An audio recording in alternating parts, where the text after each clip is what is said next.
1 Korintus 8 ayat 1-13 demikian bunyinya tentang persembahan berhala. Tentang daging persembahan berhala kita tahu, kita semua mempunyai pengetahuan. Pengetahuan yang demikian membuat orang menjadi sombong, tetapi kasih membangun. Jika ada seorang menyangka bahwa ia mempunyai suatu pengetahuan, maka ia belum juga mencapai pengetahuan sebagaimana yang harus dicapainya. Tetapi orang yang mengasihi Allah, ia dikenal oleh Allah. Tentang hal makan daging, persembahan berhala kita tahu, tidak ada berhala di dunia dan tidak ada Allah lain daripada Allah yang esa. Sebab sungguh pun ada apa yang disebut Allah, baik di sorga maupun di bumi, dan memang benar ada banyak Allah dan banyak Tuhan yang demikian. Namun bagi kita hanya ada satu Allah saja, yaitu Bapa, yang daripadanya berasal segala sesuatu dan yang untuk Dia kita hidup. Dan satu Tuhan saja, yaitu Yesus Kristus, yang olehnya segala sesuatu telah dijadikan dan yang karena Dia kita hidup. Tetapi bukan semua orang yang mempunyai pengetahuan itu. Ada orang yang karena masih terus terikat pada berhala-berhala, makan daging itu sebagai daging persembahan berhala. Dan oleh karena hati nurani mereka lemah, hati nurani mereka itu dinodai olehnya. Makanan yang tidak membawa kita lebih dekat kepada Allah. Kita tidak rugi apa-apa kalau tidak kita makan, dan kita tidak untung apa-apa kalau kita makan. Tetapi jagalah supaya kebebasanmu ini jangan menjadi batu sandungan bagi mereka yang lemah. Karena apabila mereka melihat engkau yang mempunyai pengetahuan sedang duduk makan di dalam kuil berhala, bukankah orang yang lemah hati nuraninya itu dikuatkan untuk makan daging persembahan berhala? Dengan jalan demikian, orang yang lemah, yaitu saudaramu, yang untuknya Kristus telah mati, menjadi binasa karena pengetahuanmu. Jika engkau secara demikian berdosa terhadap saudara-saudaramu dan melukai hati nurani mereka yang lemah, engkau pada hakikatnya berdosa terhadap Kristus.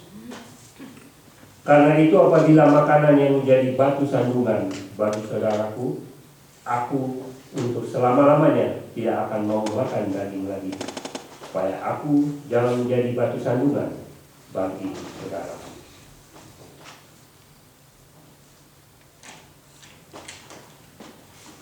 Berbahagialah mereka yang mendengarkan firman Tuhan, menyimpan dalam hatinya, dan melakukannya dalam kehidupan sehari-hari. Haleluya.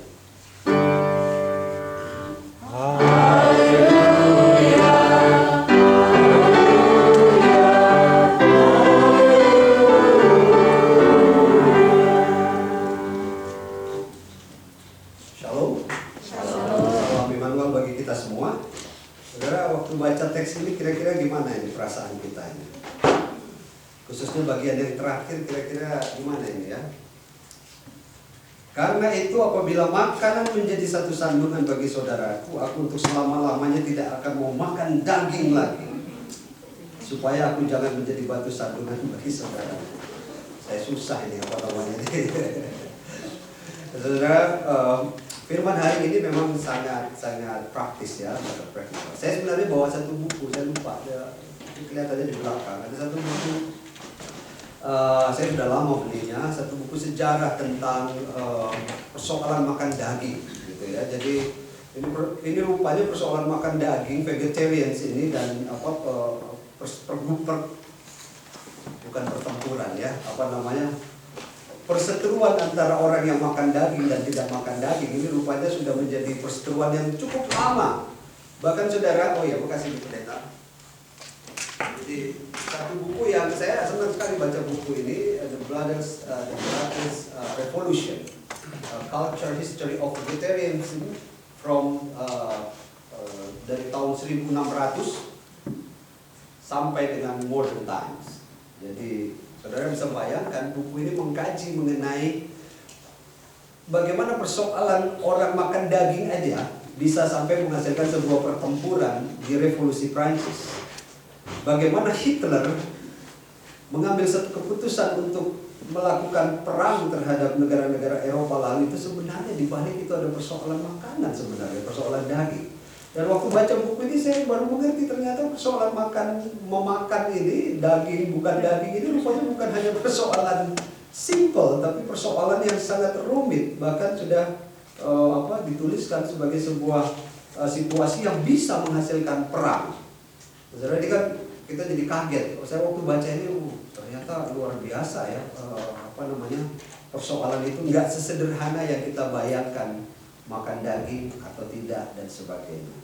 Saudara, membaca perikop ini sering ada dua hal yang disimpulkan. Ini biasanya kalau orang baca perikop ini ada dua hal yang biasanya disimpulkan secara bersamaan, tetapi sekaligus kadang-kadang bersifat kontradiktif satu dengan yang lainnya. Yang pertama adalah biasanya orang Kristen tidak boleh makan daging yang telah dipersembahkan kepada berhala, ya kan? Jadi kalau saudara baca teks ini biasanya menjadi dasar kuat nih. Tidak boleh makan daging yang telah dipersembahkan kepada berhala. Alasannya tentu karena itu sudah diberikan kepada yang lainnya, kepada berhala-berhala. Tapi ada kesimpulan yang kedua, juga membaca teks ini dikatakan bahwa orang Kristen boleh aja makan makan daging dari hasil persembahan berhala yang sudah dipersembahkan kepada berhala itu. Alasannya kenapa? Allah kita jauh lebih besar kok. Ngapain Paulus bilang, makan aja, gak ada persoalan dengan yang begitu-begitu. Allah kita lebih besar daripada berhala-berhala yang ada di dunia ini. Jadi kita lihat ada dua kesimpulan dengan membaca satu teks, satu paragraf saja, satu perikop. Ada dua kesimpulan yang kadang-kadang bikin kita jadi rumit juga ya. Dalam banyak hal keduanya memang diikuti oleh banyak orang Kristen dalam latar belakang yang berbeda. Teman-teman yang mungkin punya latar belakang karismatik itu suka mereka dengan kesimpulan yang pertama, ya kan? Tidak boleh makan daging yang sudah dipersembahkan kepada berhala-berhala. Itu keras sekali, nggak boleh, karena memang itu tidak baik karena sudah dipersembahkan. Tapi ada kelompok-kelompok non karismatik yang mungkin lebih terbuka, lebih rasional gitu ya, dalam pengertian lebih udahlah, firman Tuhan bilang hari ini, Paulus bilang nggak apa-apa kok, yang penting jangan menjadi batu sandungan, makan aja nggak apa-apa, nggak mati setelah itu, nggak ada hal-hal yang membuat kita menjadi sakit dan sebagainya. Saudara, mana yang benar kira-kira? Paulus sayangnya tidak memberikan sebuah ketetapan mengenai percakapan ini mengenai salah benar. Karena memang bukan itu tujuannya. Paulus tidak mengatakan bahwa kalau makan itu benar, tidak makan salah, atau yang salah kalau tidak makan itu salah, benar dan sebagainya. Dia tidak bicara tentang itu.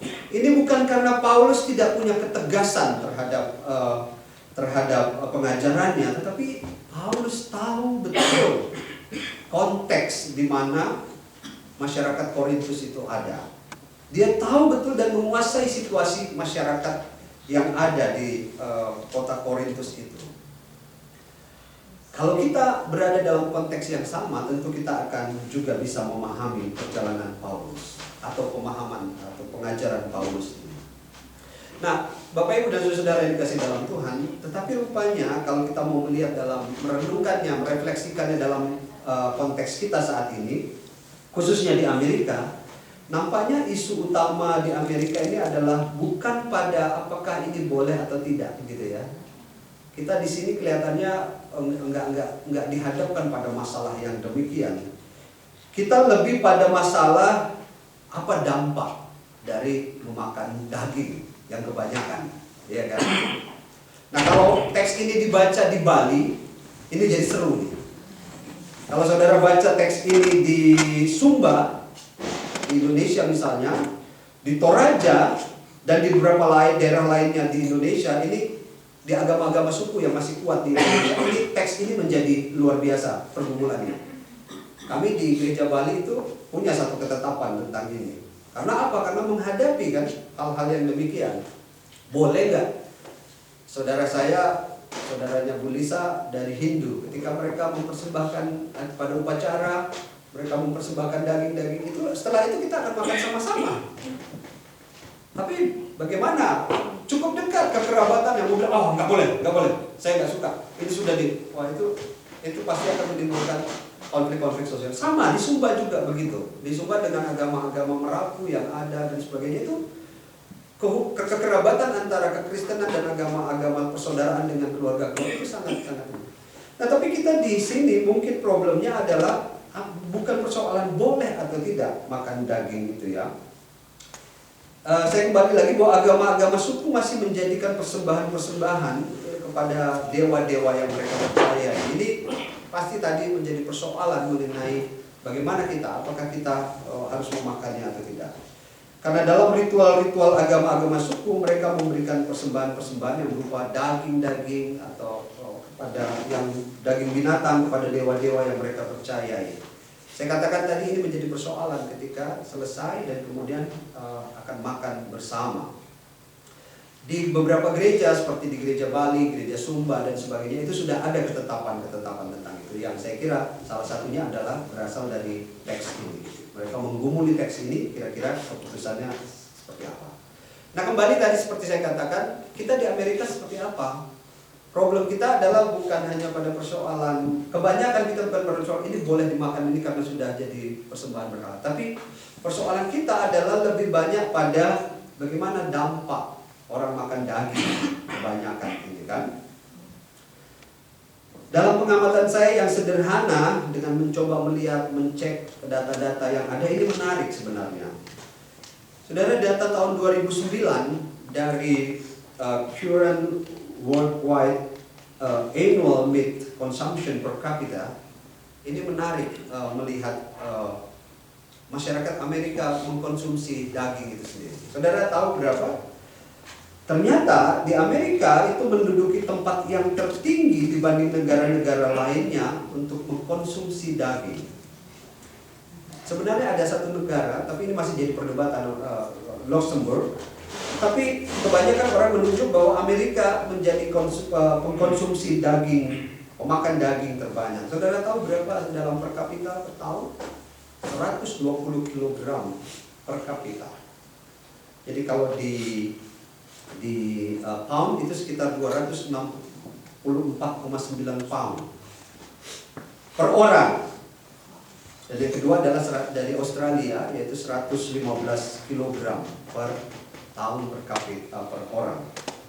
Jadi kalau dibagi 12 bulan, kemudian dibagi lagi 30 hari, satu orang itu kira-kira di Amerika itu memakan sebesar 0,3 kg atau sebesar 0,66 pound.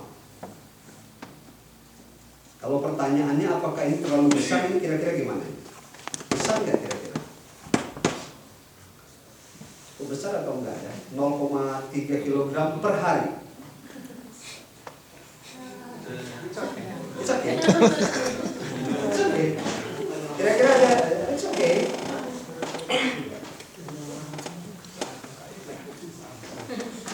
.3 kilogram per. Orang vegetarian bilang, no, ini terlalu besar. Orang vegetarian bilang ini terlalu besar. Bayangkan, satu orang 0,3 kilogram diakumulasikan dengan masyarakat, berapa binatang yang harus habis? Ini persoalan ini. Bisa sampai perang ini kira-kira hanya 0,3 kalau hitungannya begitu, itu jadi perang sama orang vegetarian. Saudara, perdebatan boleh atau tidak akhirnya kembali lagi dalam konteks kita di Amerika itu hampir sama dengan perdebatan yang ada di Korintus tadi dengan versi yang berbeda, saya kira. Nah, saudara-saudara yang dikasih dalam Tuhan, kalau kita sampai pada hal yang demikian, saya lebih ingin mengajak kita untuk bukan sampai pada perdebatan boleh atau tidak mengenai makan daging dan sebagainya. Tapi saya ingin mengajak kita untuk masuk pada hal yang lebih dalam, yaitu mengajak kita dalam pengertian rohani dari perikop ini. Paulus ingin mengajak kita melihat bahwa persoalan makanan, khususnya makan daging, memang menjadi masalah sejak lama. Sehingga Paulus di dalam Galatia dia mengatakan ada istilahnya, yaitu apa? Keinginan daging dan keinginan roh. Itu sebenarnya beranjak dari persoalan yang demikian. Sehingga muncullah istilah keinginan daging dan keinginan roh. Hidup menurut roh adalah hidup yang mengikuti teladan Kristus, sedangkan hidup menurut daging adalah hidup yang penuh dengan kecemaran. Dikatakan di dalam Galatia 5 ayat yang ke-19, saudara boleh baca.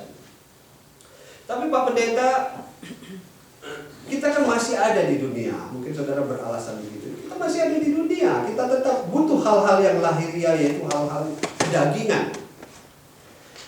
Saya kira itu ada benarnya, karena kita tidak, atau kita belum ada di sorga kan. Siapa yang sudah ada di sorga? Siapa yang sudah ada? Tidak ada kan? Kita semua masih ada di dunia. Tetapi saya kira memfokuskan hidup kita hanya untuk hal-hal yang lahiriah semata-mata atau hal-hal yang kedagingan adalah seperti orang yang tiba-tiba akan mengalami masalah kesehatan karena terlalu banyak mengkonsumsi daging.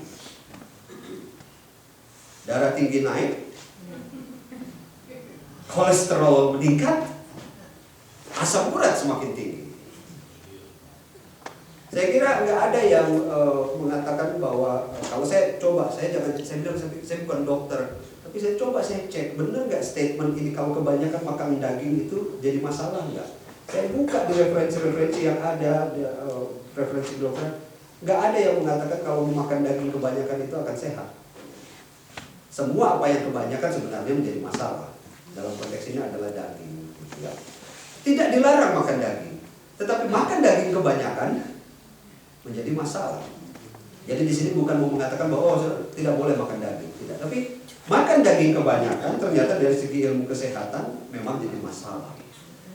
Dan yang menarik, waktu saya renungkan ini, saya coba refleksikan ini dalam konteks bergereja, ternyata gambaran gereja di dunia ini sering juga disebut sebagai tubuh Kristus, ya kan? Tubuh. Dan yang menarik adalah penggambaran tentang gereja dalam konteks Alkitab. Ternyata gereja itu ada dilambangkan dengan tubuh. Saya berpikir-pikir, wah ini menarik juga ya menghubungkan ini. Maka gambaran penyakit dalam tubuh juga dapat diparalelkan dengan penyakit-penyakit yang ada dalam tubuh akibat kelebihan makan daging tersebut. Jadi maksud saya adalah kalau gereja terlalu banyak mengkonsumsi hal-hal kedagingan, maka akan muncullah penyakit kolesterol dalam gereja. Akan muncul ketegangan tinggi dalam gereja. Akan muncul asam urat yang tinggi dalam gereja. Saya kira ini merupakan bahasa simbolik. Karena gereja terlalu banyak mengkonsumsi hal-hal yang bersifat kedagingan. Gereja kehilangan spirit, gereja kehilangan hal-hal yang rohani. Karena terlalu banyak mengkonsumsi hal-hal yang kedagingan. Itu sama saja dengan pelayanan dalam sebuah gereja. Jika kita terlalu banyak memikirkan hal-hal yang duniawi, yang kedagingan, kita cenderung akan menjadi gereja yang saya katakan tadi. Kita akan memiliki tingkat kolesterol yang tinggi, darah tinggi, asam urat yang tinggi. Dan semua jemaatnya akan menjadi sangat emosional juga. Jika keadaan demikian, kita perlu, kalau kita melihat hal-hal yang demikian, maka saya kira ini menjadi sentilan bagi kita nih. Kita perlu mengkonsumsi makanan-makanan yang baik selain makanan-makanan yang kedagingan, yaitu makanan-makanan yang rohani. Mengkonsumsi makanan-makanan rohani tentu tidak semata diartikan bahwa kita tidak perlu lagi hal-hal yang duniawi kan? Karena kita gereja adalah masih di dunia. Justru karena gereja ada di dunia ini, kita harus menghadirkan hal-hal yang rohani dalam pelayanan kita. Semakin banyak kita mengkonsumsi hal-hal kedagingan dalam pelayanan kita, saudara percayalah seperti tubuh, maka semakin banyak masalah yang akan kita hadapi dalam perjalanan pelayanan kita ke depan. Itu sebabnya saya tidak bosan-bosan untuk menyampaikan tentang visi gereja kita. Kapanpun saya tetap akan mengatakan bahwa visi gereja kita adalah menjadi gereja yang hidup, menjadi jemaat yang hidup. Caranya adalah dengan semakin rajin kita mengkonsumsi makanan-makanan rohani yang semakin banyak. membangun persekutuan semakin kuat, sharing hal-hal positif, PA Bible Study ditingkatkan, pembinaan warga gereja kita lebih diutamakan, dan yang paling penting adalah mengajak jemaat untuk menjadikan pembacaan Alkitab menjadi gaya hidup. Ini yang saya penting, poin saya di sini. Saya ingin mengajak kita, Jemaat Immanuel memasuki 10 tahun jemaat kita ini dan seterusnya, menjadikan pembacaan Alkitab sebagai sebuah gaya hidup. Saya akan kasih tahu, menjadikan pembacaan Alkitab sebagai gaya hidup. Karena itu adalah sebuah konsumsi rohani bagi kita, selain konsumsi daging, kedagingan yang kita miliki. Gereja nggak bisa dilepaskan dari hal-hal kedagingan. Kita masih perlu uang, kita masih perlu organisasi, tetapi spirit rohani yang ada itu masih tetap harus dijaga dan harus lebih baik dari apa yang kita konsumsi selama ini. Saya mengatakan bahwa mari kita memakan makanan rohani atau pembacaan Alkitab tadi sebagai sebuah gaya hidup. Mengapa begitu? Saya tahu bahwa saudara dan saya hidup di Amerika ini dengan sebuah perjuangan yang berat, ya kan? Kita bekerja luar biasa. Ada banyak kebutuhan rumah tangga yang harus kita penuhi setiap saat. Ada banyak pekerjaan yang harus kita lakukan untuk mencukupi anak-anak sekolah, menyiapkan persiapan-persiapan mereka di masa depan, menggumuli dana-dana yang ada banyak. Sehingga kita bekerja keras luar biasa. Saya sangat appreciate, saya sangat menghargai bagaimana Bapak Ibu bekerja luar biasa. Kita semua di sini bekerja luar biasa. Tetapi kita harus ingat bahwa di tengah-tengah kesibukan yang luar biasa itu, kita jangan meninggalkan makanan rohani yang harusnya tetap kita konsumsi sebagai kekuatan bagi tubuh dan jiwa kita. Ada hal-hal rohani yang jangan kita abaikan dalam hidup kita. Jangan lupa menggunakan waktu-waktu kita yang sangat sempit karena pekerjaan-pekerjaan kita untuk memberi ruang bagi karya Roh Kudus untuk tetap berkarya dalam hidup kita. Saya mengajak sekali lagi untuk kita untuk menjadikan membaca Alkitab ini simpel sekali. Makanan rohani. Menjadikan membaca Alkitab minimal 1 ayat per hari sebagai gaya hidup di tahun 2015. Ketika saudara istirahat siang dalam pekerjaan, mari kita memakai waktu kita untuk membaca satu bagian dari firman Tuhan. Karena saya tahu dengan kesibukan yang luar biasa, kadang-kadang kita kehilangan waktu untuk bisa membaca Alkitab. Padahal Alkitab sekarang sudah sangat modern, kan? Saudara nggak perlu ke kantor bawa Alkitab yang setebal ini. Nggak perlu lagi. Saya juga kadang-kadang sudah nggak perlu lagi bawa Alkitab yang setebal ini. Kita hanya tinggal bawa apa yang ada di iPhone kita. Sudah sangat simple, sudah sangat sederhana. Ketika kita istirahat makan siang dalam pekerjaan, pakailah waktu kita untuk membaca firman Tuhan. Atau ketika ada ruang, ada waktu senggang sedikit saja, gunakanlah untuk mendengar firman Tuhan atau membaca satu bagian, 1 ayat dari Alkitab itu. Dan saudara, ini seperti kita mengkonsumsi makanan yang sehat bagi jiwa. Tampaknya sangat sederhana dan sedikit sekali, kan? Saya menganjurkan 1 ayat. Kalau saudara ingin membaca 1 perikop, lebih bagus lagi. Tapi mari kita berhitung. 1 ayat tampaknya sangat sederhana dan sedikit sekali. Tapi kalau saudara lakukan setiap hari, hanya dengan 1 ayat, maka saudara sudah membaca 365 ayat dalam setahun. 1 hari, kalau 1 tahun 365. Saya iseng, saya pikir coba ini kita jadikan pound. Jadi 365 pound. Apa yang terjadi? Bahwa saudara sudah lebih besar, atau saya sudah lebih besar mengkonsumsi makanan rohani daripada makanan yang kedagingan. Karena daging saja 248 pound setahun di Amerika. Tapi saudara dan saya ketika membaca per hari 1 ayat 1 tahun, saudara telah membaca 365 pound. Kalau saudara menjadikan itu menjadi pound, itu hanya 1 ayat. Tapi kalau saudara baca 1 paragraf, saudara bisa hitung berapa pound saudara dan saya membaca bagian itu. Tidakkah itu menyehatkan jiwa kita? Tidakkah hal itu akan saya kira tidak ada istilah bagi kita tidak bisa membaca itu, karena mungkin saudara dulu bilang, aduh bawaan kita Pak besar sekali Pak, dibawa kemana-mana rasanya kadang ada yang bilang malu gitu ya, masa bawa Alkitab malu. Tapi sudahlah, sekarang Alkitab sudah ada di mana-mana, di iPad saudara dan saya sudah ada, di iPhone saudara sudah ada. Satu ayat setiap hari menjadi gaya hidup kita untuk membaca Alkitab. Dan ini saya kira sangat penting bagi kita. Saudara, di dalam buletin yang ada, yang kita berikan itu, ada kertas yang berisi tabel. Saudara bisa cek. Itu kertas kosong. Ada kertas tabel yang kosong. Saya tidak ingin menjadikan kertas ini sebagai beban tambahan bagi saudara yang sudah sangat berat di dalam pekerjaan.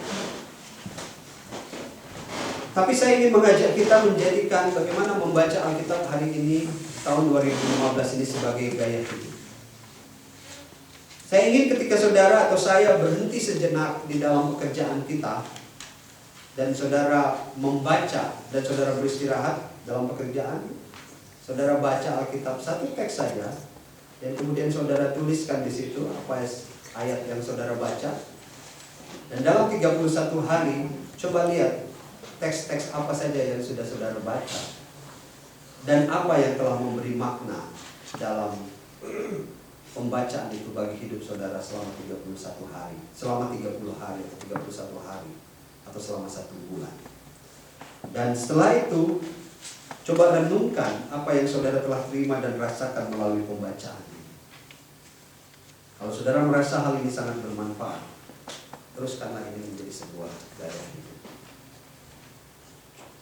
Saya hanya meminta 1 ayat 1 hari sebagai makanan rohani bagi kehidupan kita. Mungkin saudara bisa menjadikan pembacaan ini menjadi beberapa perikop rohani, dan itu menjadi makanan yang mengenyangkan bagi kita.